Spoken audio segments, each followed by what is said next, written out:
दोस्तों, आप सभी का बहुत बहुत स्वागत करता हूं।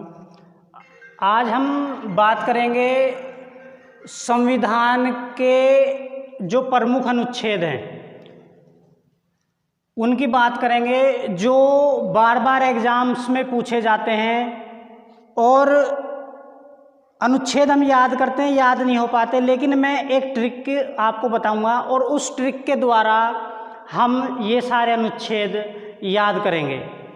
हम बात करेंगे राष्ट्रपति, भारत का एक राष्ट्रपति हो, इस चीज़ का वर्णन अनुच्छेद 52 में किया गया है कि भारत का एक राष्ट्रपति होगा। तो अनुच्छेद 52 राष्ट्रपति से संबंधित है, राष्ट्रपति की नियुक्ति से संबंधित है। अब हम बात करेंगे अनुच्छेद 53 अनुच्छेद 53 में क्या है? संघ की कार्यपालिका शक्ति, यानी कि अनुच्छेद 53 में ये कहा गया है कि जो संघ है, जो केंद्र है, उसकी कार्यपालिका शक्ति किसके पास होगी? राष्ट्रपति के पास होगी। अब 53 के बाद आता है 54, अनुच्छेद 54। अनुच्छेद 54 में राष्ट्रपति का निर्वाचन कैसे होगा उसका वर्णन है, राष्ट्रपति के निर्वाचन का वर्णन है अनुच्छेद 54 में। अनुच्छेद 54 के बाद सीधा अनुच्छेद 61। अनुच्छेद 61 में राष्ट्रपति के ऊपर उसको हटाने के लिए महाभियोग कैसे लगाया जाएगा उसका वर्णन अनुच्छेद 61 में है। अब 61 के बाद बात करेंगे अनुच्छेद 72।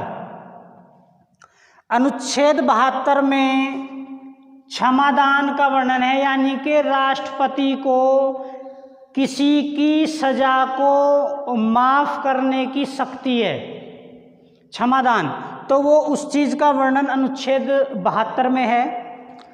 उसके बाद हम बात करेंगे अनुच्छेद 108, दोनों सदनों की संयुक्त बैठक, यानी कि केवल राष्ट्रपति को, ध्यान रखना, एक क्वेश्चन आता है कि दोनों सदनों की संयुक्त बैठक कराने का अधिकार किसे है? तो राष्ट्रपति को है। और उस संयुक्त बैठक राष्ट्रपति किस अनुच्छेद के तहत करा सकता है? अनुच्छेद 108 के तहत राष्ट्रपति को यह अधिकार है कि वह दोनों सदनों की संयुक्त बैठक बुला सकता है। ये क्वेश्चन बार बार पूछा जाता है। उसके बाद अनुच्छेद 123, यानी कि अनुच्छेद 123 में राष्ट्रपति को यह अधिकार, अध्यादेश देने का अधिकार दिया गया है। उसके बाद अनुच्छेद 143, अनुच्छेद 143 में सुप्रीम कोर्ट से परामर्श लेने का जो अधिकार है, जो वर्णन है राष्ट्रपति के लिए, वो अनुच्छेद 143 में उसका वर्णन है। तो आप देख सकते हैं 52, 53, 54, 61, 72, अनुच्छेद 108, अनुच्छेद 123, अनुच्छेद 143, ये सब राष्ट्रपति से जुड़े हुए हैं। तो ये मैंने एक साथ लिख दिए हैं और ये मेन अनुच्छेद हैं। ये बार बार एग्जाम में आते हैं, आप इन्हें ज़रूर एक बार देख लें और तैयार कर लें। अब हम बात करेंगे इस अनुच्छेद 52 में यदि हम 101 जोड़ दें,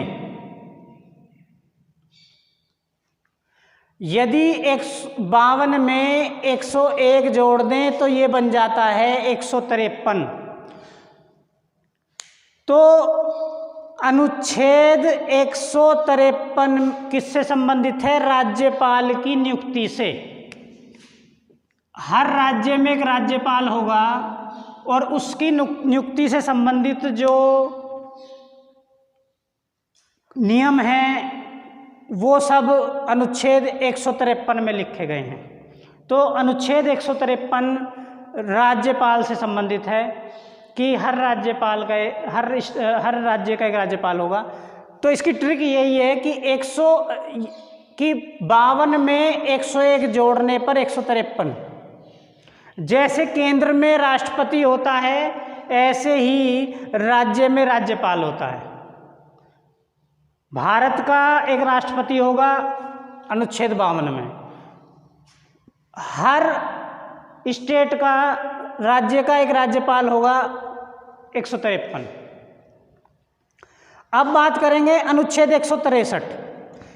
153 में 10 और जोड़ दो तो 163 हो जाता है।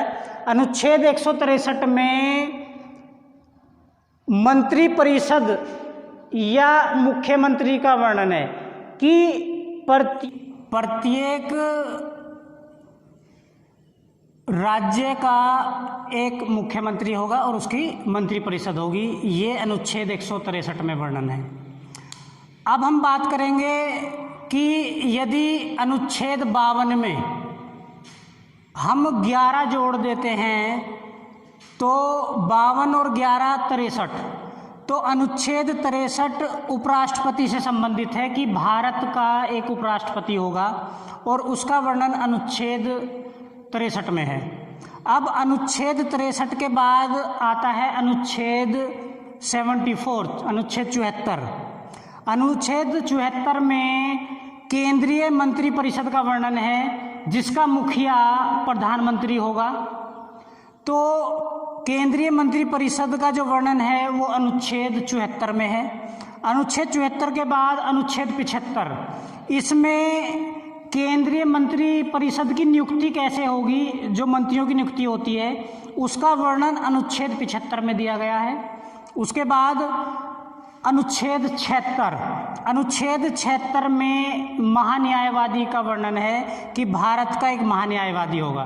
तो अनुच्छेद 74, 75, 76 इजी है, ट्रिक है, जो मैंने वो हमने ट्रिक से बता दी। अब एक अनुच्छेद अलग से है जो मेन इंपॉर्टेंट है, बार बार पूछा जाता है। अनुच्छेद 148 CAG से संबंधित है, यानी कि नियंत्रक महालेखा परीक्षक। अनुच्छेद 148 में यह वर्णन किया गया है कि भारत का एक नियंत्रक महालेखा परीक्षक भी होगा। तो ये इम्पोर्टेंट अनुच्छेद हैं, एक ट्रिक के द्वारा बताए गए हैं, तो याद कर लेना, आपके काम आएगा।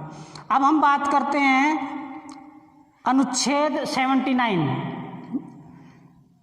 80, 81। तो हमने एक ट्रिक द्वारा लिख लिया सरला, से रे लया, सरला। से संसद, रे से राज्यसभा और ला से लोकसभा। भारत की एक संसद होगी, उसका वर्णन अनुच्छेद 79 में है, 89 में है। अनुच्छेद 80 में भारत की एक राज्यसभा होगी, उसका वर्णन है। और अनुच्छेद 81 में भारत की एक लोकसभा होगी, उसका वर्णन है। तो एक ट्रिक द्वारा हमने कर लिया है 89, 80, 81। तो अनुच्छेद 89 में संसद का वर्णन है, 80 में राज्यसभा का वर्णन है और अनुच्छेद 81 में लोकसभा का वर्णन है, लोकसभा से संबंधित है। तो ओवरऑल ये संविधान के मुख्य अनुच्छेद हो गए हैं जिन्हें एग्जाम में बार बार पूछा जाता है।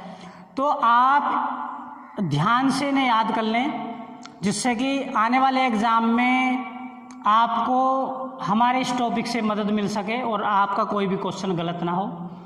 मेरी आप सभी को आने वाले एग्ज़ाम की बहुत बहुत हार्दिक शुभकामनाएं। आप जल्द से जल्द अपनी सरकारी नौकरी को पाएं, मैं यही कामना करता हूं।